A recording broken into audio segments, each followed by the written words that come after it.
How's it going, everyone? We're back. Another garden tour. Yeah, garden tour number 5 of 2020. Let's do this. We are up in our flower beds and the wildflowers are growing and all the flowers are coming up.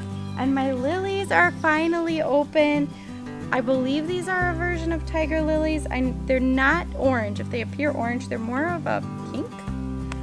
So yeah, I love these things.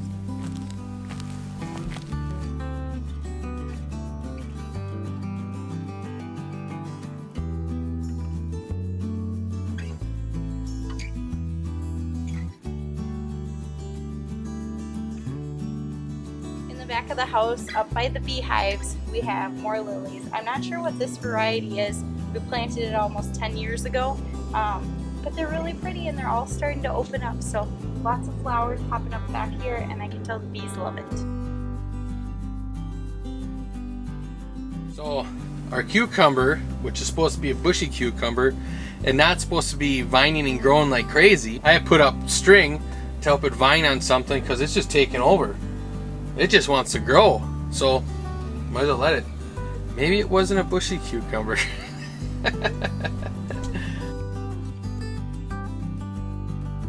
So we had a little visitor.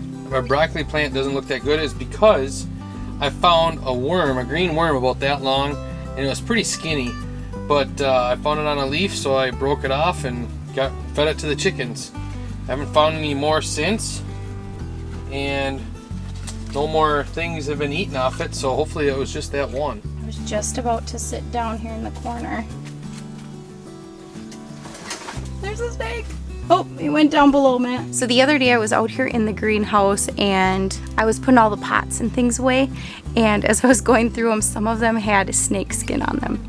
Oh, just so gross. We only really have gardener snakes here, so nothing too dangerous. It just, I don't know, they're gross. So last week, I believe it was, I took all of my celery microgreens and I dumped the seeds that were on top because a lot of them hadn't sprouted right in the area where I was growing celery because our celery hadn't come up that great, and it was just a complete experiment. I didn't expect any to come up, so you guys have to see what happened. Basically, that entire area is full. There's little sprouts everywhere. They're way too thick to actually grow celery. I don't know what we're gonna do about it. Maybe just leave them. Maybe we'll have more microgreens right out of the greenhouse. I don't know. The carrots right now are about the same size as my thumb, so they are growing. I think they were Paris Market carrots, so they're gonna be a little bit shorter than your average carrot, but I'm really excited to see them growing, and we'll be excited to pull those out before we know it. So we're choosing to cut.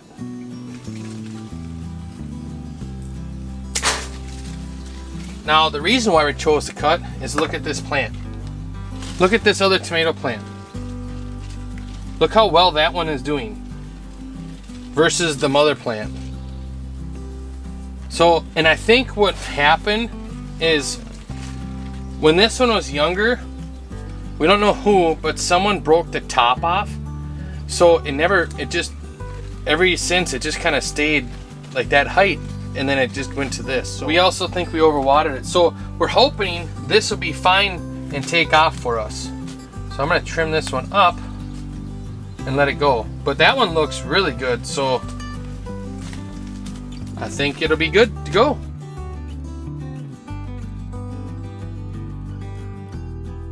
Our pumpkins and our melons are still growing. We don't have any blossoms yet, but hopefully soon.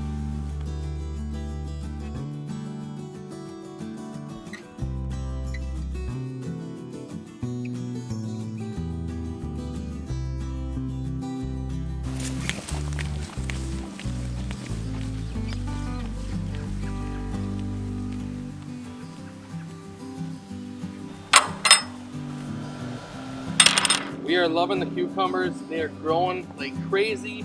We really like this kind of cucumber. It's a pickling cucumber, and it's like the water content's very good on it, but the flavor is so good. Even in the heat like this, you still aren't getting like a sharp cucumber flavor like you would in other cucumbers. And it's just a smooth, and it's a very good flavor. We're really happy with this, and we're actually going to save the seeds, and we're going to keep growing this one and probably not do the bushy ones next year. So our potatoes are growing, and they're even starting to flower. These flowers and berries are pretty dangerous, so I'm gonna have to come out here and cut those off. I already talked to all the kids about staying away from them, and I probably should keep hilling these guys. I can't believe how tall some of these plants are. Week 5. They almost got me beat. Getting close.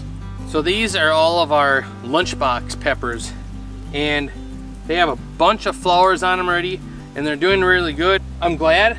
I dug in a row of dill in the garden this week. We still have some planted up in a pot. In fact, I added more to it because it didn't come up. I don't know if I had bad seeds or what exactly, but I went ahead and put in more down here. I do think I'm probably gonna have to look for a farmer's market somewhere where I can get dill to be able to take care of all these cucumbers we've got coming in. And then we have the tomatillos. They are going like craziness. They're getting so big, growing so fast, it's unreal. Our zucchini is flowering, and we have some little baby zucchinis on here. See, I told you, it doesn't matter if you plant from seed or plant. Zucchini just comes right up.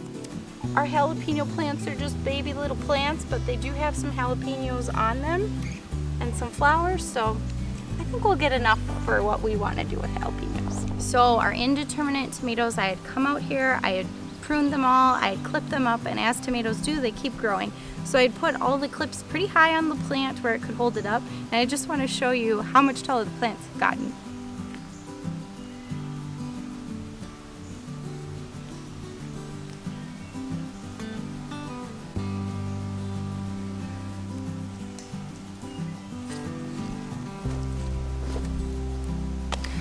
There is a lot more pruning and clipping to do of these, but not today.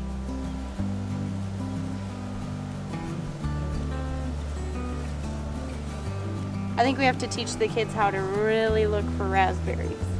So Leroy's little bee house had 6 little bees that laid eggs in here, and we had 3 at first and then 3 more. And 3 of them have actually hatched. You can see the little hole they came out of. And the other 3 are still mudded up. So hopefully we'll see them coming out soon. It'd be so cool if we could capture it, but alas, we did not. So over here, it still looks like a jungle, and I have to put wood chips in between the sunflowers and the tomato plants. I'm gonna weed that first, and then I put a layer in there. Never putting grass in here again.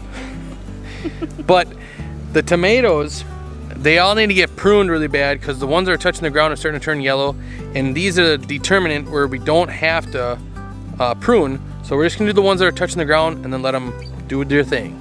And once they get a little taller, we're gonna set up T-posts, and then we'll put rope in between, farmer's twine down the 2 posts. So this way I have something they can weave in and out of. So you know how it's going on my bee adventure and getting a bunch of flowers, listening to people that were big into flowers, like Kathy, thank you Kathy. And I bought a bunch of marigolds that were for the bees, borage for the bees. Guess what? The borage has flowered. Which the borage I think is super cool to have because it's also an edible thing. I'm not a fan of eating flowers though, but Sarah's willing to try it, so we're gonna have her try it.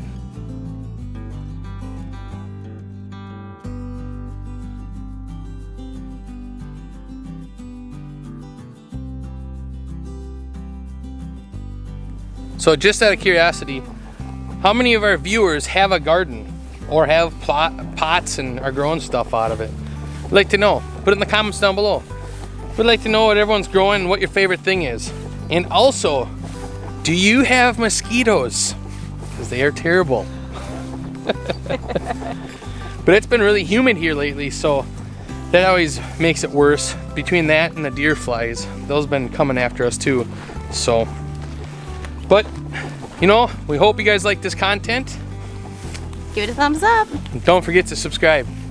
Glad you got to see us again. Bye. Bye.